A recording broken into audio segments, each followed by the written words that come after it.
Kami ay malakas sa tang kalaban ay takot.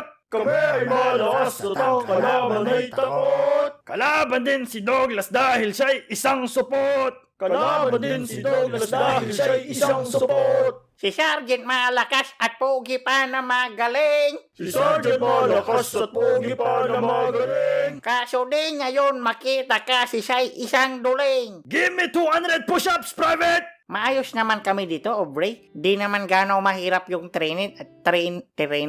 Ano na ulit spelling, no? Basta yung pagsasanay namin. Alam mo ba, isa ako sa magagaling na recruit dito. Kung nakikita mo lang sana yung performanship ko dito. Up, up, up, up, up, up, up. Magaling din ako sa direksyon kaya malabo akong maligaw. Harap sa kaliwa, harap! At saka alam mo ba, isa rin ako sa sharpshooter dito sa grupo namin. Relax ang mga muscles, mata sa target, hinga ng malalim. Fire! Hop, tempers. Kaso sabi nila masyado daw akong magaling sa pakikipaglaban. Kaya ipinunta na lang ako sa medic team para di masayang yung talento ko. Wala kang kwenta sa pakikipaglaban, Private Kulot! Kaya sasama ka na lang sa medic team! Sir, okay sir. Hello, Pre. Ako si Private Douglas Tumagay. At ako ay isang medic. Anong kailangan nila? Nabaril ako sa paa. Oh, okay. Anong pangalan mo, Pre? Private Benjamin Potsu. Oh, okay. Ano, gagamutin mo ba ako? Wait lang, Pre. Nililista ko lang, ha? Ilang taon ka na? 26. Sakit. Okay. Matagal pa ba? Naubusan na ako ng dugo.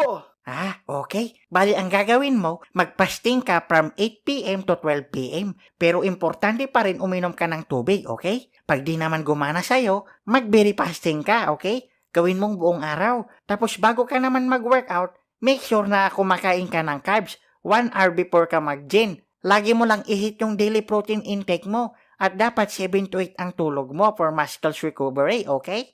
Yun lang. Tama ako, mali kayo. Ako ang yung doktor. Do what you gonna do. Hindi ka pwede sa medic, Private Kulot! Punta ka sa bomb squad! Sir, gagalingan ko pa lalo, sir. Okay, Private Douglas. Dapat dahan-dahan ang mga galaw mo dito. Dahil buhay ang nakasalalay dito. Do you understand? Sir. Yes. Sir. Okay. Nakikita mo ba yung mga wires dyan sa harap mo? Sir. Yes. Sir. Ba't ganyan ka magsalita? Sabi niyo dahan-dahan. Nakasalalay ang buhay ko dito. Ano ka ba? Makinig ka!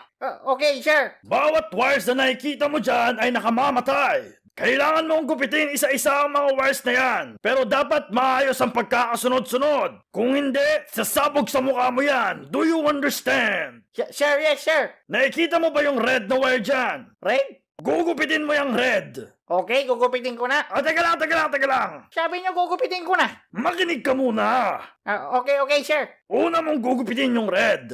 Okay, red. Isusunod mo naman yung green.